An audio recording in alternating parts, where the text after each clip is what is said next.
कई लोग कहते हैं माया बनाई क्यों भगवान ने? नहीं, इसका उत्तर तो यह कि भगवान ने माया और आत्मा ये दोनों बनाई ही नहीं। कई लोग कहते हैं हमको बनाया क्यों भगवान, इतनी परेशानी झंझट में फंसे। तो इसका उत्तर है कि ना तो भगवान ने कभी माया बनाई और ना भगवान ने कभी इस आत्मा को बनाया। ये सदा से है, ये तीन तत्व सदा से है। कौन कौन से? माया, आत्मा और परमात्मा। ये तीनों कभी बने नहीं, कभी किसी ने बनाए नहीं और बन सकते नहीं। और ये तीनों मिट सकते नहीं, ना कभी माया मिटेगी, ना कभी आत्मा मिट सकती है, ना कभी परमात्मा मिट सकती है। ये तीनों अमर हैं, सदा से हैं, सदा रहेंगे। गीता में कहा न अंतो न च आदि न च संप्रतिष्ठा। इस माया का आदि नहीं, आदि का मतलब शुरुआत अर्थात जन्म। ये माया पैदा नहीं हुई, माया बनाई नहीं गई, ये सदा से है और ये सदा रहेगी। इस माया को भगवान भी मार नहीं सकते। अरे पत्नी अच्छी है चाहे बुरी है, कोई मारेगा क्या पत्नी को, है ना? तो ये माया भगवान ने पैदा नहीं की और ना माया कभी खत्म होगी। ये संसार चलता रहेगा, कभी प्रलय और कभी सृष्टि, कभी प्रलय कभी सृष्टि। प्रलय के समय भगवान के अंदर लीन हो जाती है और सृष्टि के समय बाहर प्रकट हो जाती है। बस इतना तो है, बाकी सृष्टि रहेगी। प्रलय में भी कुछ नाश नहीं होता, प्रलय में भी कुछ नाश नहीं होता। बस सिमट करके एक अणु जितना बन करके भगवान के अंदर लीन रहता है। जब आप लैपटॉप को, अपने कंप्यूटर को जब ऑफ करते हैं तब भी डाटा मिटता नहीं, तभी डाटा उसमें ज्यों के त्यों रहता है। बस इसी प्रकार जैसे कंप्यूटर में ऑफ करने के बाद भी डाटा ज्यों के त्यों रहता है, मिटता नहीं। और जब प्ले करते हैं तो सामने प्रकट हो जाता है, और जब स्विच ऑफ कर देते हैं तो तब भी रहेगा। इसी प्रकार ये प्रकृति भगवान का कंप्यूटर है। प्रलय के समय भगवान अपने कंप्यूटर को स्विच ऑफ कर देते हैं, लेकिन तब ये डाटा, हम तुम, ये माया, ये हम आत्माएं तभी मिटती नहीं। बाहर दिखाई कुछ नहीं देगा, लेकिन तब भी हम रहेंगे। महाप्रलय में भी हम रहते हैं, हम इन ये पंच तत्व भी रहेगा। बस सब सिमट करके इतना छोटा हो जाएगा कि नंगी आंखों से भी कोई देख नहीं सकता। और फिर जब सृष्टि का समय आता है तब उसका विस्तार होने लग जाता है। जिस स्थिति में वो सिमटा है उसके विपरीत स्थिति में उसका संहार होता है। ये भागवत के दूसरे और तीसरे स्कंद में इसकी व्याख्या है। जिस क्रम से सिमटता है संसार, उसके उल्टे क्रम से ये संसार पैदा होता है। सबसे अंत में महातत्व समाप्त होता है। पहले मिट्टी अर्थात पहले पृथ्वी तत्व समाप्त होगा। और हमारे शरीर किसके बने हैं? पंच तत्वों की, मिट्टी की प्रधानता। तो जितने मिट्टी की प्रधानता वाले शरीर हैं सब पहले मिटते हैं। देवता बाद में, पहले इंसान और 84 लाख, और फिर धरती मिट जाती है। धरती के बाद सब जगह जल ही जल हो जाता है। तो धरती के बाद क्या मिटता है? जल मिटता है। जल समाप्त, जल रहेगा ही नहीं। और जल के बाद अग्नि समाप्त, अर्थात जो टेम्परेचर है ये समाप्त हो जाएगा, शून्य हो जाएगा। अग्नि समाप्त हो गई। और अग्नि के बाद फिर हवा, हवा रहती है। फिर हवा भी समाप्त हो जाती है। समाप्त नहीं कहूंगा, बाहर नहीं रहती, बस सिमट करके एक कण के रूप में परिवर्तित हो जाती है। फिर हवा के बाद फिर आकाश भी सिमट जाता है, आकाश नहीं रहता। फिर आप कहेंगे जब आकाश नहीं रहता है, खाली जगह की जगह क्या रहता है? इसका उत्तर आकाश की जगह पहली से परमात्मा सब जगह वही रहते हैं। बस भगवान ही भगवान रहते हैं, प्रकाश स्वरूप। लेकिन कोई भगवान का अनुभव करने वाला कोई होता नहीं उस समय। तो आकाश सिमटता है। आकाश के बाद मन, मन के बाद बुद्धि सिमटती है। बुद्धि का मतलब महातत्व। आप कहेंगे कि बुद्धि सिमटती है, इसका क्या मतलब? क्योंकि जब प्रकृति में प्रलय होता तब भी आपकी बुद्धि काम करती है। भले शरीर छूट गया, स्वप्न में शरीर कहाँ होता है? स्वप्न में ये शरीर कहाँ होता है? एक अलग होता है, लेकिन बुद्धि होती है कि नहीं? स्वप्न में बुद्धि करती है ना काम। तो ये जो सूक्ष्म बुद्धि है ये रहती है। अर्थात चाहे प्रलय में आपका शरीर छूट जाए तब भी आपको बुद्धि, ज्ञान रहता है, ज्ञान समाप्त नहीं। उसके बाद बुद्धि सिमटती है, और जो ही बुद्धि सिमटी तुरंत तुम हो गए मूर्छित। डॉक्टर जब इंजेक्शन लगाते हैं सुन्न होने का, सबसे पहले मिट्टी तत्वों के ऊपर असर होता है। माने पहले शरीर के ऊपर असर होता है, शरीर के बाद मन के ऊपर असर होता है, और मन के बाद बुद्धि के ऊपर असर होता है। तो जब इंजेक्शन डॉक्टर ने ऑपरेशन से पहले सुन्न करने का लगाया तो सबसे बाद में क्या सुन्न होता है? बुद्धि। शरीर पहले शून्य होता है और बुद्धि बाद में विचार शून्य होती है। और जब बुद्धि विचार शून्य हो जाएगी उसके बाद चाहे काटा पीटी कुछ भी करो, कुछ भी पता नहीं चलेगा। तो पहले तन के ऊपर असर होगा, तन के बाद मन के ऊपर उस इंजेक्शन का असर होगा, और मन के बाद बुद्धि के ऊपर इंजेक्शन का असर होगा। बुद्धि सबसे लास्ट में समाप्त होती है। इसी प्रकार जब भी कोई व्यक्ति सदा के लिए मरता है तो जो ही वो मर गया उसके बाद ही बुद्धि कुछ समय तक काम करती है, उसके बाद जब बुद्धि डेड होगी तब व्यक्ति डेड होता है। तो इसी बुद्धि को हमारे शास्त्रों में कहा महातत्व। इस बुद्धि को हमारे शास्त्रों में क्या कहा? महातत्व। तो सबसे बाद में महातत्व का प्रलय होता है। महातत्व के बाद प्रकृति अपने मूल स्वरूप में आ जाती है।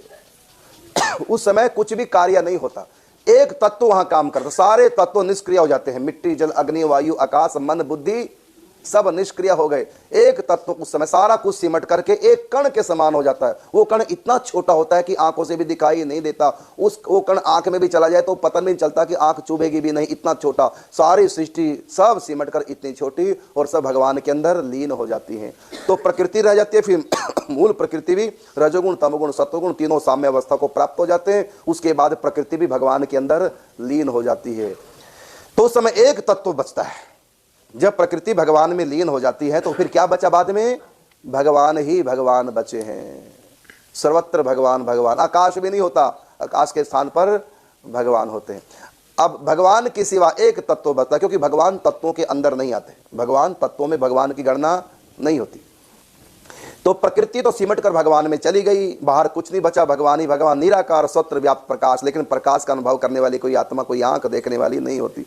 लेकिन उस समय बाहर एक तत्व होता है और वो सर्वत्र व्याप्त होता है। भगवान के सिवा भी एक तत्व होता है, उस तत्व का नाम है टाइम, काल, समय। समय भी एक तत्व है। आज से लगभग 60-70 साल पहले वैज्ञानिकों ने काल को तत्व, तत्व का मतलब पदार्थ, एक वस्तु। तो आज से कुछ समय पहले वैज्ञानिकों ने 2 तत्वों को नकार दिया था। जो हमारे शास्त्रों में 27 तत्व लिखे हैं उनमें 2 तत्वों को वैज्ञानिकों ने नकार दिया कि 2 तत्व होते नहीं, ये तो खाली कल्पना है। कौन से 2 तत्व?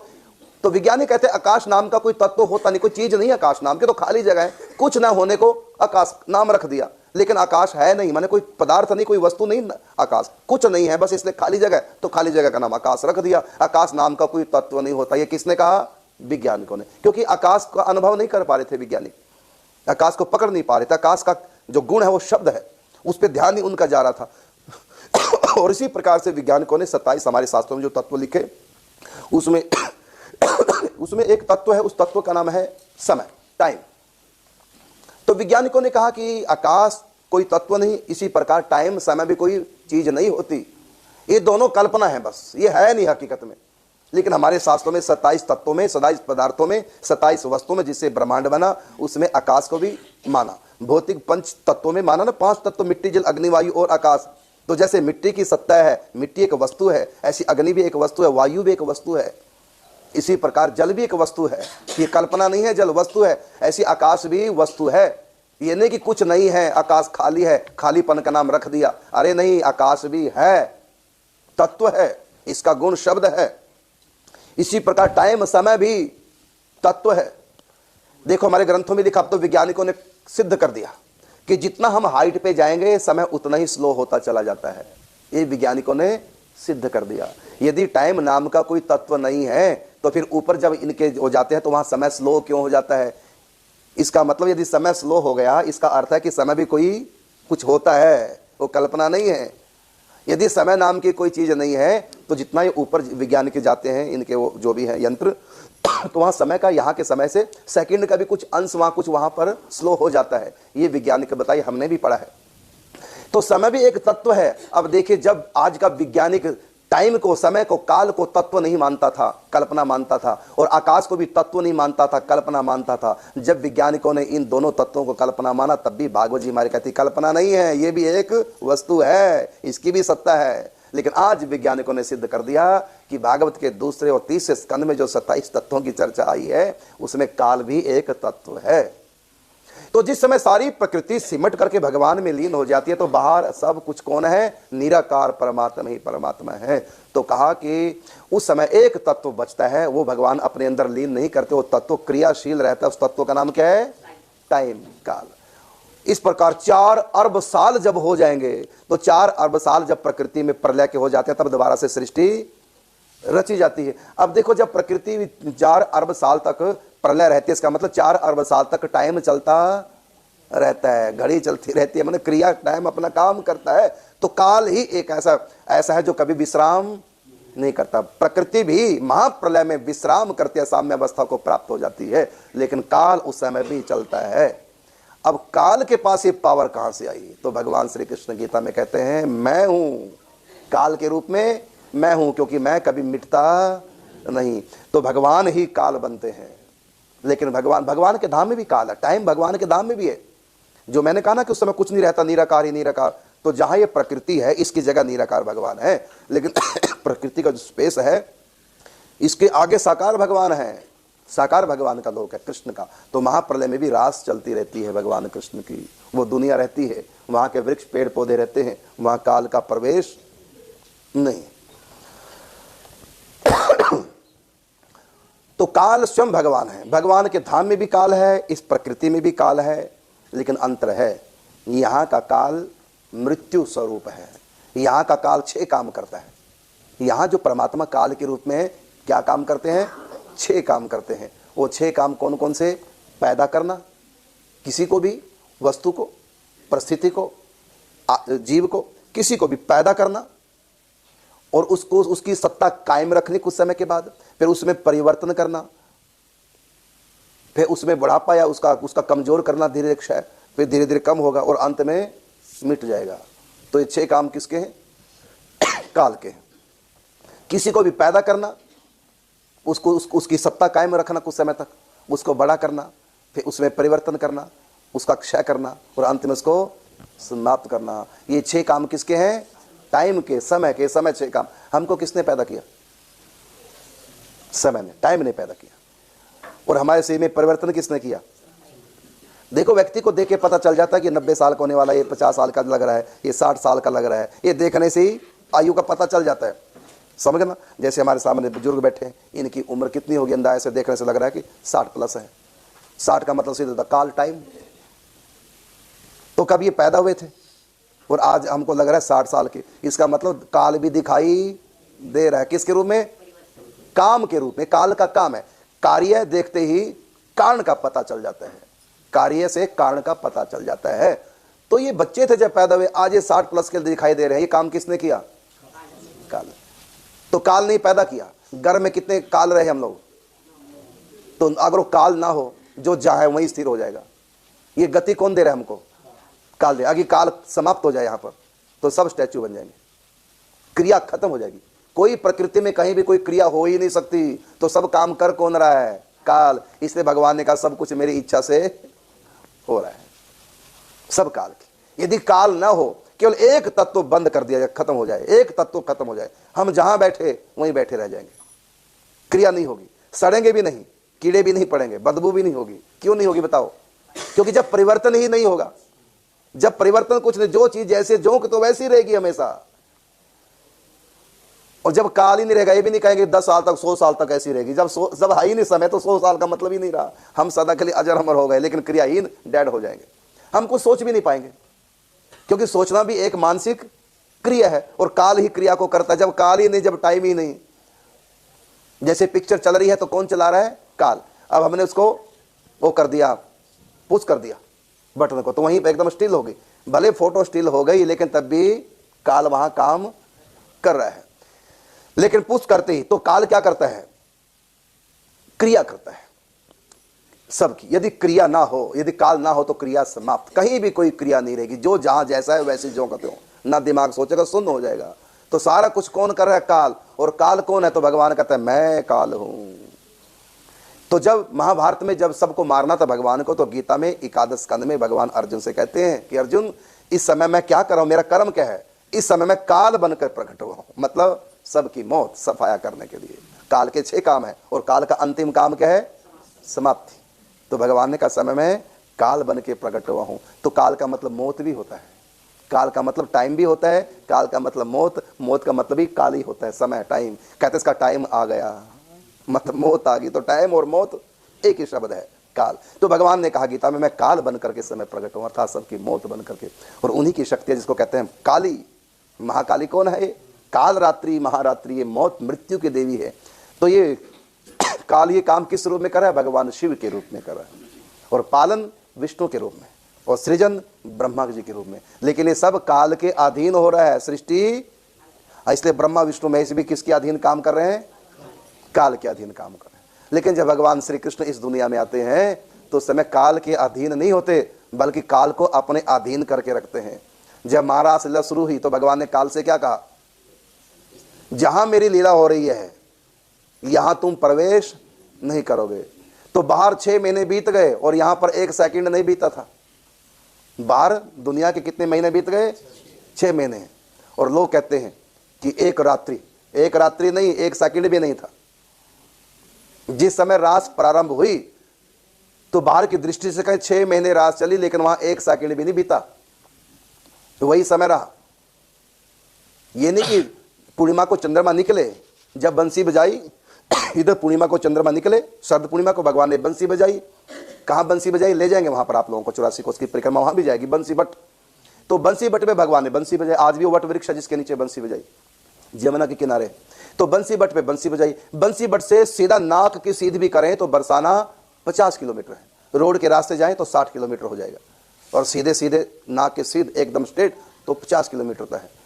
तो बंसी बजी, जब चंद्रमा निकले तो बंसी बजाई शरद पूर्णिमा का चंद्रमा निकलते ही, और 50 किलोमीटर दूर बंसी सुनाई देगी। और मथुरा नजदीक है, बंसी बट से मथुरा पास है। मथुरा में सुनाई नहीं दी बंसी। कहाँ सुनाई दी? दूर वालों को, क्योंकि यहाँ पर देरी और दूरी ये दोनों होते नहीं। भगवान के यहाँ देरी का मतलब काल, टाइम, स्पेस, दूरी, ये दोनों भगवान की लीला में इच्छा के अनुसार होते हैं। अब देखिए बंसी बजाई बंसी बट पे, और बरसाना 50 किलोमीटर दूर। यदि बिल्कुल सीधा सीधा भी गोपियां गई तभी 50 किलोमीटर की दूरी तय की। बोलिए रात के समय जंगल का रास्ता बिना रोड के 50 किलोमीटर तय करने में रात भर हो जाएगी तय। 50 किलोमीटर, वो भी जंगल, रात को, अंधेरे, घना जंगल, कैसे तय करेंगी सखियां? और जब बरसाना से निकल के सखियां पहुंची, किस समय पहुंची पता है? उसी समय पहुंच गई। अभी चंद्रमा निकल रहे थे, अभी बंसी बजा ही रहे थे। कितनी देर बंसी बजाई भगवान ने पता आप लोगों को? गोपियों को बुलाते समय बंसी कितनी देर बजाई नहीं पता। सिर्फ बस इतना क्या, बस कलीम, बस कलीम कहने में कितनी देर लगती है? बीज मंत्र, प्रेम का बीज मंत्र कलीम है। बस भगवान ने केवल कलीम बजाया, बस कलीम, इतना, बस इतना बजा बंसी। कितनी देर लगी? 1 सेकंड। जो ही कलीम तो गोपियों के कान में आवाज गई, और जो ही आवाज गई जहां थी सब काम छोड़ के भागी, और पहुंची कब? पहुंच गई, बस निकली और पहुंच गई। टाइम गायब हो गया, टाइम रहा ही नहीं। ये है भगवान की लीला। देरी भी खत्म और दूरी भी, स्पेस भी समाप्त। अब यहां से भगवान के धाम में जब जाते हैं मर के तो कितनी देर में पहुंचते हैं? बोलो। द्वारिका से भगवान द्रौपदी के पास आए, 1600 किलोमीटर होगा, 1400 किलोमीटर द्वारिका से हस्तिनापुर। कितनी देर में पहुंचे? दूरी और देरी दोनों जीरो हो जाते हैं। भगवान के लीला में दूरी और देरी दोनों शून्य, जीरो हो जाते हैं। तो जो ही कलीम बजाया भगवान ने, तो कलीम बजा के आंख खोली, सामने गोपियां खड़ी थी। बताइए, कलीम बंसी में बीज काम बीज स्वर फूंका और आंख खोली, भगवान ने सामने गोपियां खड़ी थी। और भगवान बोले कैसे आई हो? अपने पतियों को छोड़ करके पर पुरुष के पास रात्रि को, ये कौन सी मर्यादा है? कैसे आई हो? गोपियां बोले नंद के क्या क्या बोल रहे हो? कैसे आई हो? हम आई हैं कि बुलाया है? हम आई हैं कि बुलाया है? और कैसे बुलाया है? अभी नंदगांव थी, बरसाना थी, सामने खड़ी ठाकुर जी के। तो भगवान की लीलाओं में काल का प्रवेश, स्पेस भी नहीं है, दूरी और देरी। अब देखिए, गिरिराज का पूजन किया, गोवर्धन लीला में गिरिराज का पूजन किया। उसके बाद सब नंदगांव बरसाना पहुंच गए। तो गोवर्धन से नंदगांव बरसाना 21 किलोमीटर है। गोवर्धन से बरसाना तो गाड़ियां पहुंच गई बरसाना। अब इंद्र बरसात करता है। अब 21 किलोमीटर से यहां फिर गाड़ियां आई। अब बताइए, बैलगाड़ी बरसाने से 21 किलोमीटर यहाँ कितनी देर लग जाएगी? और बरसात कहे कि मैं जाने नहीं दूंगी। कहा कि हाथी के सूंड के समान मोटी मोटी धार है। ब्रज में प्रलय मच गया। अब बताइए, उस प्रलय के जल में गाड़ी चलेगी? आजकल बरसात हो जाती है, कच्चे रास्तों, उस समय तो रोड नहीं होते थे, तो कच्चे रास्तों से नहीं चल पाते, पैदल नहीं चल पाते, गाड़ी कहां से चलेगी? कार धंस जाएगी। नाली में थोड़ा पानी गली में आ जाए तो कार तो वहां धंस जाती है।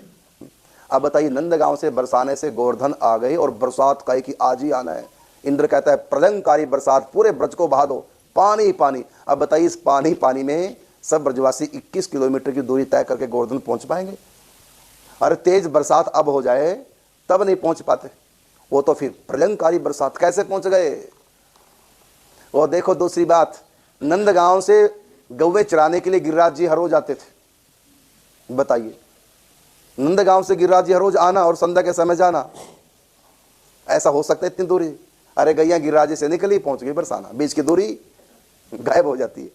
तो भगवान की लीला में काल जो है अपना काम नहीं करता। तो भगवान की लीलाओं में भी काल है और इस माया में भी काल है। यहां काल 6 काम करता है और काल हमेशा आगे जाता है, फॉरवर्ड होता है, कभी रिवर्स आगे ही बढ़ता है, बैक नहीं मारता। लेकिन भगवान के धाम में ऐसा नहीं है। 6 महीने रास चलती रही संसार की दृष्टि में और यहां पर काल स्थिर हो गया, रुक गया ना। काल के भी रुकता है। ये माया में जो काल है ये कभी रुकता, टाइम आगे आगे बढ़ता है। लेकिन भगवान की लीला में काल रुक गया। इधर राम जी का जन्म हुआ 12 बजे दोपहर को, इतना आनंद बरस रहा है। तो वहां लिखा है रामायण की, आप दोहा पढ़ना, हाँ रामचरितमानस में, हाँ, रवि रथ समेत रवि था क्यों मर्म न जाने कोई, मास दिवस कर दिवस भा मर्म जाना न जाने कोई। तो मास दिवस मतलब 1 महीना हो गया दुनिया का, और अयोध्या में अभी 12 ही बज रहे हैं। अयोध्या में 1 महीने तक दोपहर के 12 ही बजते रहे। ऐसी पूज्य श्री राधे बाबा पहली बार जब राधा जन्म की लीला का दर्शन किया चिंतन में, उसके बाद आंख खुल गई, उसके बाद समाधि टूट गई। लेकिन 6 महीने तक उनका वही राधा अष्टमी का दिन ही रहा, नौमी लगी ही नहीं। 6 महीने तक राधा अष्टमी ही रही उनके लिए। जब भी उनके आगे भोजन आता तो राधे बाबा कहते अरे आज तो राधा अष्टमी है, कैसे पागल हो गए, मुझको भोजन करा रहे हो। तो लोग समझाते राधा अष्टमी नहीं, राधा अष्टमी 6 महीने पहले थी। तो उनको मना के भोजन कराते थे, अष्टमी नहीं, तब ध्यान था अष्टमी नहीं है। भोजन कर लिया, फिर लीला में डूब गए, क्या देख रहे हैं, राधा अष्टमी उत्सव मनाया जा रहा है। बताइए, 6 महीने तक उनकी अष्टमी ही रही। ऐसी बालकृष्णनाथ जी महाराज, हमारे एकादश गुरु हैं बालकृष्णनाथ जी। एकादशी के दिन गुड़ की भिक्षा लाए, क्योंकि रोटी खानी नहीं, अन्न खाना नहीं, तो एकादशी के दिन गुड़ की भिक्षा लाए। तो सोचा कि थोड़ी देर बाद लूंगा, अपना नींद कर लूं। अब खूंटे पे लटका दिया गुड़ की भिक्षा थैली और आंख बंद करके चिंतन में बैठ गए। और चिंतन में कहाँ गए, उस दिव्य दुनिया में पहुंच गए जहां पर काल की पहुंच नहीं है। पूरा दिन बीत गया, पूरी रात बीत गई, अगला दिन भी दोपहर हो गया। एक बगल से व्यक्ति जा रहा था, उसने सोचा कि बाबा आज भिक्षा करने नहीं आए, बाबा आज गांव में घर में भिक्षा करने नहीं आए, कारण क्या है। आवाज दी, आवाज नहीं आई। फिर भी गए, गुफा थी उनकी, बाबा जागृत हुए। तो बालकृष्णनाथ जी महाराज से बाबा से कहा कि बाबा आज भिक्षा करने नहीं आए। तो कहा कि गए था, देखो मैं गुड़ की भिक्षा लाया हूं, आज एकादशी है। कि बाबा आज कहां से, कहा एकादशी तो कल थी, आज तो द्वादशी है। मतलब काल बंद, रुक गया काल। संत के लिए काल रुक गया, क्योंकि संत कौन सी दुनिया में प्रवेश कर गए चिंतन में, अकाल पुरख के पास, कालातीत दुनिया में प्रवेश कर गए। अब दुनिया के लिए द्वादशी लग गई, बाबा की अभी एकादशी ही चल रही है। ये है। तो भगवान के धाम में काल है तो सही, यहां भी भगवान है, काल वहां भी भगवान। हमारे एक ग्रंथ है, जिस ग्रंथ का नाम है सुन सकी प्रेम नगर की बात और बिखरे सुमन, ये 2 ग्रंथ है। उसमें हमारा एक लेख है, वो लेख का नाम है मैं काल हूं। उस लेख का नाम है मैं काल हूं। तो ये कौन सा काल, काल अब अपना अपना परिचय दे रहे हैं। लेख का नाम है मैं काल हूं, काल का मतलब टाइम, समय, मैं समय हूं। तो वहां समय काल अपना परिचय दे रहा है उस लेख में। आप पढ़ना, ही से मिल जाएगी किताब, बाहर से स्टॉल से मिल जाएगी, देखना उसमें मैं काल हूं। तो उसमें काल अपना परिचय दे रहा है। तो उसमें काल सबसे पहले बोलता है मैं काल हूं, लेकिन इस समय का, इस माया का काल नहीं।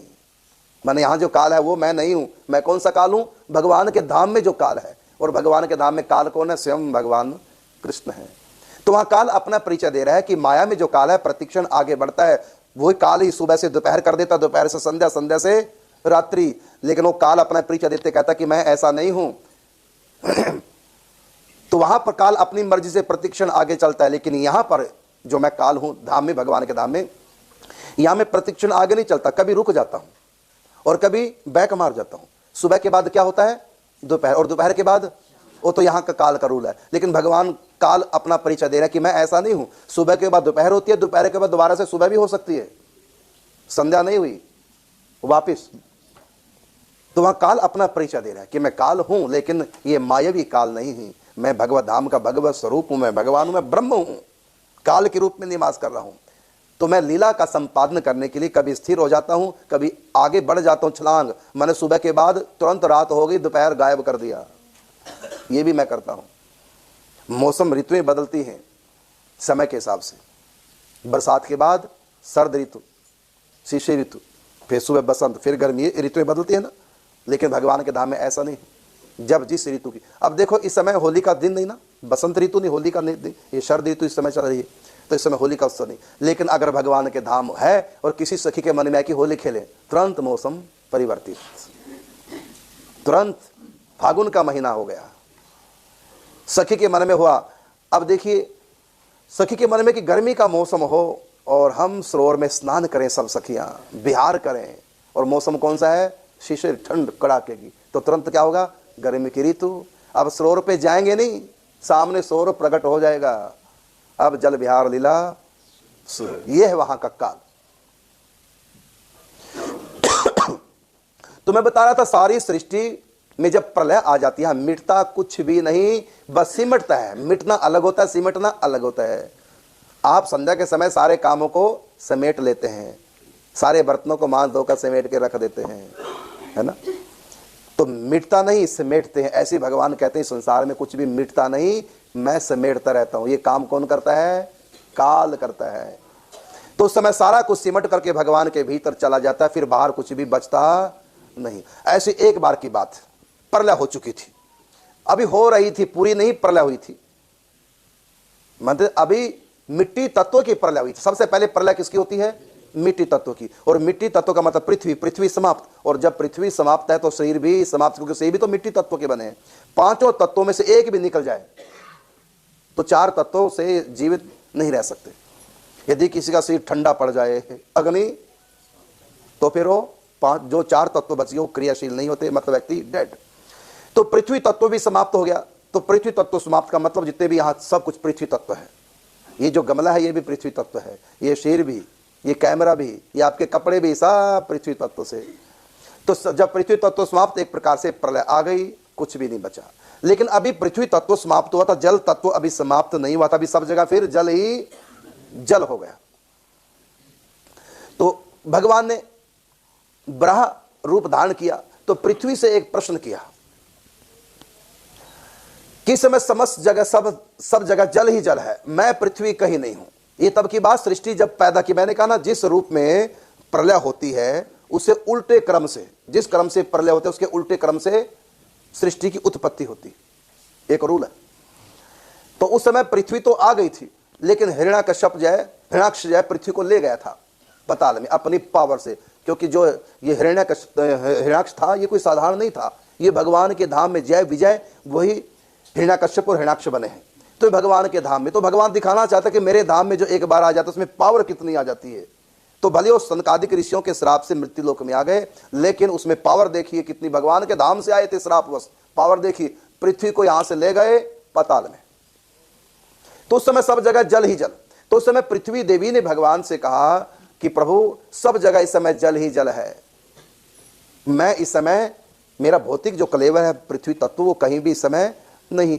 तो मैं जो देख रही हूं, तो इस समय ये हरियाली जो मैं देख रही हूं, ये हरियाली कैसी, ये वृक्ष पेड़ पौधे ये कैसे, ये तो मेरे ऊपर ही होते हैं, धरती पे होते हैं, मैं इस समय धरती कहीं नहीं हूं, दैवी स्वरूप में मैं प्रकट हूं, तो ये हरियाली कैसी है। उस समय ये बड़ा पुराण की कथा है। उस समय बड़ा भगवान कहते हैं देवी ये जो तुम हरियाली देख रही हो यहां भी पृथ्वी है, लेकिन ये जो जड़ मायावी जो पृथ्वी है ये यहाँ प्रवेश नहीं, यहाँ पांचों तत्वों में एक तत्व का भी प्रवेश नहीं। ये जो आप हरियाली देख रही हैं ये मेरा वृंदावन धाम है, ये मेरी ब्रज भूमि, ब्रज 84 कोस की भूमि है। ये प्रलय में भी इसका नाश नहीं होता, जहां पर आप बैठे हैं इसका नाश प्रलय में भी, यहां पर पांचों तत्व नहीं है। आपका शरीर इस समय पंच तत्व का नहीं है। जो ही आपने ब्रज सीमा में प्रवेश किया आपका शरीर दिव्य हो चुका है, और दिव्य शरीर तक यमराज की पहुंच नहीं। इस ब्रज 84 कोस के अंदर किसी की मृत्यु हो जाए तो यमराज नहीं ले जा सकता, चाहे वो पापी भी क्यों ना हो। उसको जो काल का भी काल, महाकाल भूतेश्वर भगवान शिव, मथुरा में मंदिर है भगवान शिव का, तो भगवान शिव भूतेश्वर ही उनके कर्मों का हिसाब करते हैं, नरक नहीं जाने देते, यमदूत आ ही नहीं सकते 84 कोस में।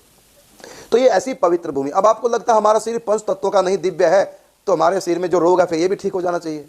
ये तुम्हारे कर्म का फल है, ये रोग नहीं, कर्म का फल है। तो यहां पर तुम्हारा कर्म का फल के अनुसार ये सृष्टि है तुम्हारे। फिर कहा कि अब ये दिव्य वृंदावन है, लेकिन हमको तो साधारण सा दिखाई देता है।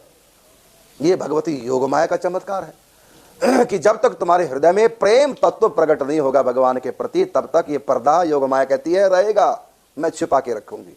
तुम्हारा शरीर भी यद्यपि दिव्य हो चुका है, पंच तत्वों का नहीं रहा, लेकिन तुमको इसकी अनुभूति नहीं होगी। क्यों नहीं होगी अनुभूति? इसलिए कि तुम्हारा अभी प्रेम राज्य में प्रवेश है ही नहीं। तो हमारा जो कर्म है, हमारा जो भाव है, उसके अनुसार ही संत और भगवंत अपना रूप प्रकट करते हैं। यदि हमारा प्रेम राज्य में प्रवेश हो गया, अब आप कहेंगे कि जब ये ब्रज 84 कोस की भूमि दिव्य है और हमारे ऊपर अभी माया का पर्दा क्यों है? माया का प्रवेश भी हो गया, हम विकारी हैं, काम क्रोध लोभ ईर्ष्या द्वेष हमारे गए क्यों नहीं? जब ये सब दिव्य है, यहां जब माया का प्रवेश नहीं है तो फिर हम विकारी क्यों? इसका सीधा सीधा अर्थ ये भी योग माया का ही चमत्कार है, क्योंकि जैसे तुम ब्रज से बाहर थे, योग माया तुमको वैसे ही बना के रखेगी। लेकिन यहाँ का तुम्हारा काम क्रोध लोभ भी दिव्य हो चुका है, तुमको पता नहीं। इसलिए यहाँ कामी भी यदि सिर छोड़ेगा, लोभी क्रोधी भी सिर छोड़ेगा, उसको भी यमदूत छू नहीं सकते। तो दुनिया की तरफ से तुम पवित्र हो चुके हो, लेकिन इस पवित्रता का तुमको ज्ञान नहीं है, तो इसलिए यमराज यहाँ तुमको ले जा नहीं सकते, चाहे महापापी भी क्यों ना हो। यहाँ का पाप भी पवित्र है, यहाँ पाप का प्रवेश है ही नहीं। जो आप पाप करेंगे तो ये क्या है फिर? जब यहाँ प्रवेश नहीं, यहाँ तो शराब का ठेका भी है और शराब पिएंगे लोग, है ना, लड़ाई झगड़े भी हैं, यहाँ कोर्ट कचहरी भी हैं, यहाँ पुलिस भी है, तो गलत काम होते होंगे तभी तो पुलिस। तो ये फिर सब क्यों? बस ये चमत्कार है कि योग माया का चमत्कार है। यदि योग माया का पर्दा, अच्छा एक सेकंड के लिए यदि हम आपकी आंखों से पर्दा हटा दें योग माया का, आपके हाल दिखना बंद हो जाएगा।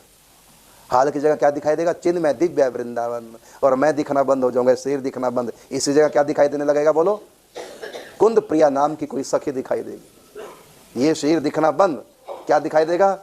कुंद प्रिया सखी। और ये जो आसन देख रहे हैं ये नहीं दिखाई देगा, इसकी जगह है दिव्य मणि में चिन्ह में वृंदावन का दिव्य सिंहासन। और ये कैमरे नहीं दिखाई देंगे, ये हाल नहीं दिखाई देगा, ये लाइट भी दिखाई नहीं देगी, कुछ भी दिखाई, दिव्य वृंदावन है। और यही निकुंजों में राधा माधव। मैं कहता हूं वो प्रेम वाली दृष्टि ना मिले, अगर आपको देवता वाली दृष्टि भी मिल जाए।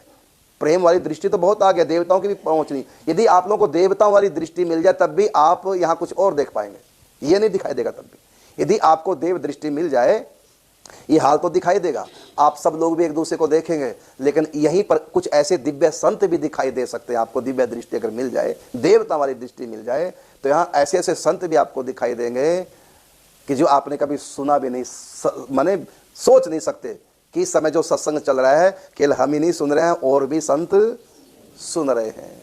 दिव्य संत भी आपको दिखाई दे सकते हैं यदि आपको देव दृष्टि, दिव्य दृष्टि प्राप्त हो जाए। और इस दिव्य दृष्टि से आगे है प्रेम की दृष्टि, बल्कि इस दिव्य दृष्टि से आगे ज्ञान चक्षु, ज्ञान की दृष्टि, और ज्ञान दृष्टि से आगे है प्रेम दृष्टि। यदि प्रेम दृष्टि मिल जाए तो आपको यहाँ पर निकुंज दिखाई देगा, और यदि आपको ज्ञान की दृष्टि मिल जाए तो सर्वत्र निराकार परमात्मा आत्मा ही दिखाई देगी, दूसरा कोई तत्व नहीं, एक और ब्रह्म द्वितीय नास्ति। यदि आपको बैठे बैठे ज्ञान की दृष्टि ना मिलकर दिव्य दृष्टि मिल जाए देवताओं वाली, तो फिर आपको यहाँ पर कई ऋषि मुनि भी दिखाई दे जा सकते हैं। लेकिन इस समय हमारी दृष्टि कैसी है? भौतिक है। अब प्रश्न उठता है क्या ब्रज में, जब ब्रज दिव्य क्या है, भौतिकवाद का प्रवेश है, क्या माया का प्रवेश है? इसका उत्तर, प्रवेश तो संसार की माया का, भौतिकता का नहीं। ये सब योग माया के अनुसार, आपके जैसे कर्म जैसा भाव है उसके अनुसार माया आपको अनुभव करा रही है।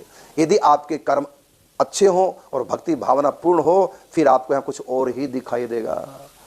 गिरिराज जी सामने आपको पत्थर दिखाई देंगे, वृक्ष दिखाई देंगे।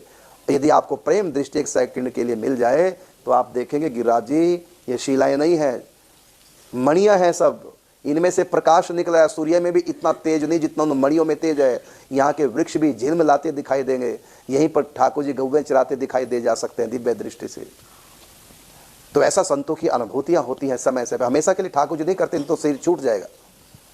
तो योग माया पर्दा डाल के रखती है। तो पृथ्वी देवी से भगवान बड़ा कहते हैं ये जो तुम हरियाली देख रहे हो, वृक्ष यहाँ के देख रहे हो, ये जो है ये वृंदावन धाम है, ये तुम्हारा अंश नहीं है। तो आप इस समय पृथ्वी पर नहीं हो, पृथ्वी से अलग हो, माया में नहीं, माया से अलग हो, काल की दुनिया में नहीं, भगवान की दुनिया में। यहाँ काल का प्रवेश नहीं है। लेकिन ये जो लीला चल रही है काल वाली, माया वाली आप लोगों के साथ, यहाँ भी परेशान है, यहाँ भी दुख दर्द, यहाँ भी टेंशन, ये क्यों? ये सब आपके कर्मों के अनुसार भगवती योग माया का ये चमत्कार है। रावण कौन है? जय नाम का भगवान के वैकुंठ का पार्षद है। रावण से कहा जाए कि तुम राम से दुश्मनी कर रहे हो, तुम तो राम के भगत हो भाई, तुम तो जय नाम के पार्षद हो भगवान के, तो रावण को ये बात समझ में आएगी? क्यों नहीं आएगी? ये योग माया का चमत्कार है। भगवान राम साक्षात भगवान, भगवान की छाया भी नहीं पड़ती। अरे भूत प्रेतों की छाया नहीं होती भगवान राम की, परमात्मा ही कहां से छाया, लेकिन फिर भी लोगों को छाया दिखाई दे रही है। ये किसका चमत्कार? योग माया का चमत्कार। तो भगवान कहता है मैं योग माया से ये खेल करता हूं। तो यहां माया का प्रवेश नहीं, यहां योग माया तो करती क्या है? योग माया माया की कॉपी पेस्ट कर देती है, टू कॉपी कर देती है। जैसा आपको अनुभव होता है बाहर, ब्रज में भी वैसा ही अनुभव होगा। बाहर भी भूख लगती है, यहां भी भूख लगती है। बाहर भी आपको बीमारी है तो ब्रज में है तो यहां भी बीमारी काम करेगी। लेकिन ध्यान रखना वो साधारण नहीं रही। यदि यहां की बीमारी में मृत्यु हो जाए तो भगवत प्राप्ति होगी, और ब्रज से बाहर मृत्यु प्राप्त हो जाए तो कर्म के अनुसार नरक स्वर्ग न जाने कहाँ जाएंगे। तो ऐसी यहाँ की महिमा है। तो भले हमको अनुभव में नहीं आ रही है, लेकिन ये बात सच है कि आप इस समय साधारण नहीं मानना, आपके भाग्य ने साथ नहीं दिया, बल्कि भगवान की इच्छा आपको यहाँ तक लाई है।